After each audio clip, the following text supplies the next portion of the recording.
আমি বলছি কি হয়েছে। না না না না, এভাবে লোভ করে বেশি লাভের আশায় তো দেখছি নিজেরই লস হয়ে যাচ্ছে। এই দাঁড়া, তোরা শোন, তোরা মাল না নিলে এগুলো সব পচে যাবে। এতে বরং আমার আরো বেশি লস হবে। এক কাজ কর, মালগুলো তোরা নিয়ে যা, আগের থেকে অর্ধেক দামে। এসেছে এখন লাইনে। আমরা তো এটাই চাচ্ছিলাম গো মহাজন, সবাই যেন স্বল্প মূল্যে খেতে পারি। এই এই তোমরা যার যার মাল সাথে নিয়ে যাও, আর কাল থেকে জিনিসের মূল্য সব কমিয়ে দেবে। একদম উচিত হয়েছে। তা বাপু, এখন আলুর দাম কত করে? এই তো দাদা 80 টাকা করে।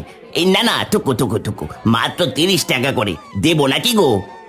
আরে দেবে মানে? আজ ব্যাগ ভরে বাজার করে নিয়ে যাব। এই পাচু, আর কষ্ট হবে না রে। বর্ষার গরম বাজার যে একেবারে ঠান্ডা হয়ে গেছে।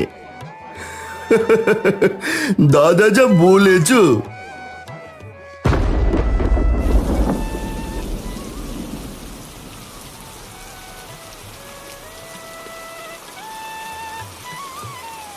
মালতী, ও মালতী, কই গেলে গো?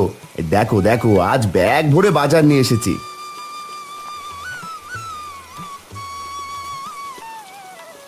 সে কি গো, এত টাকা কোথায় পেলে তুমি?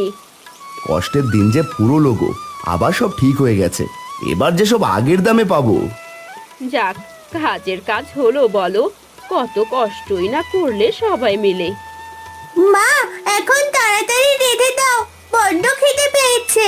আজ সবজি তরকারি করো কেমন, পেট ভরে খাবো। তিন্নির জন্য কচুর ডগাও এনেছি, চুনোপুটি দিয়ে রেঁধে দিও। কি কচু? না না না, আর সেদিন খোদার জ্বালায় খেয়ে নিয়েছি, আর খাবো না। তোরা বাপ বেটি কি শুরু করলি রে, হ্যাঁ?